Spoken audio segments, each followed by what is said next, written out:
In the shadowy corners of the United States, tales of strange creatures whisper through the trees, echoing off old bridges and winding roads. One such legend is that of the Goatman, an enigmatic figure that brings a primal fear wrapped in mystery. As we delve into this legend, we find that it's not just a story. It's a cautionary tale that resonates with those who dare to wander into the unknown. When the road narrows, the trees close in like a corridor, and the cell signal disappears without warning. Some regions of the United States seem to enter a different rhythm. The air grows heavy. Silence takes on intention. It's in these places that the name Goatman tends to arise in whispers, never out loud, as if saying it would be enough to draw unwanted attention. The legend of the Goatman does not belong to a single state. It spreads across rural areas of Texas, Kentucky, Maryland, and other spots, marked by dense forests, old bridges, and dimly lit roads. In each location, the story changes in details, but maintains the essence. A humanoid creature with goat-like features, a strong body, curved horns, digitigrade legs, and eyes that reflect light incorrectly. Eyes that seem to calculate. Some versions say that the Goatman was an ordinary man, a victim of failed scientific experiments. A researcher who worked with radiation, genetics, or forbidden practices, and ended up transformed into something no longer human.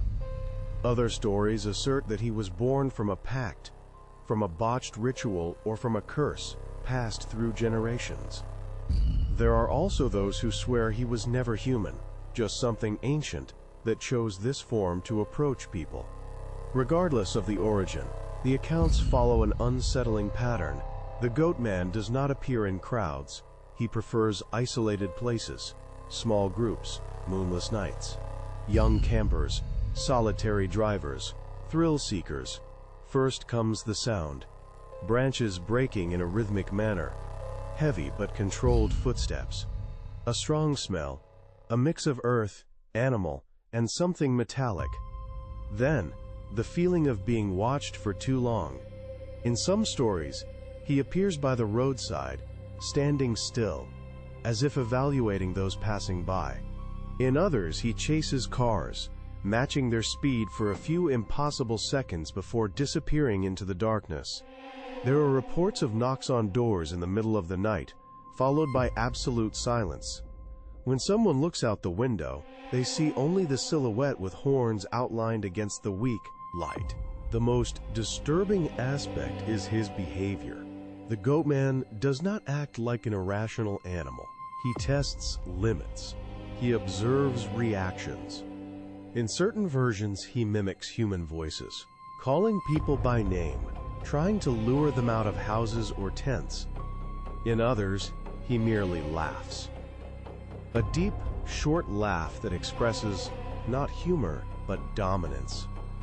Old bridges are recurring points in the stories, places where the Goatman supposedly lives or hides. Those who cross these places at night report feeling the car lose power, hearing metallic thuds, or noticing shadows moving too quickly. Some claim he does not attack immediately. He enjoys the chase, the rising fear, the certainty that escape is never complete.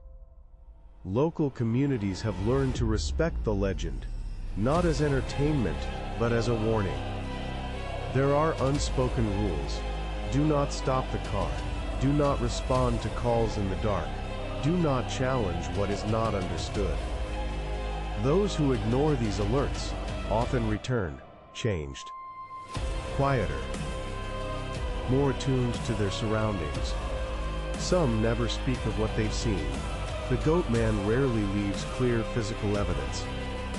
Nothing that can be photographed clearly. Nothing that survives the light of day. Just confusing marks on the ground, broken fences, animals found dead without explanation, and the lingering fear that remains afterward, difficult to justify, impossible to forget. Perhaps this is what keeps the legend alive. The Goatman does not need to be seen to be real. He exists in the space between curiosity and regret, between displayed courage and the instinct that screams to run. He represents the oldest warning of all. Not every territory was made to be explored. And when someone laughs at the story, calling it an exaggeration, the locals simply fall silent, because they know that the Goatman does not need belief to act. He only needs someone to be alone enough, confident enough, too late to turn back. What you saw is only part of the story. To stay up to date on upcoming facts, mysteries, and revelations, like, subscribe, and follow our channel.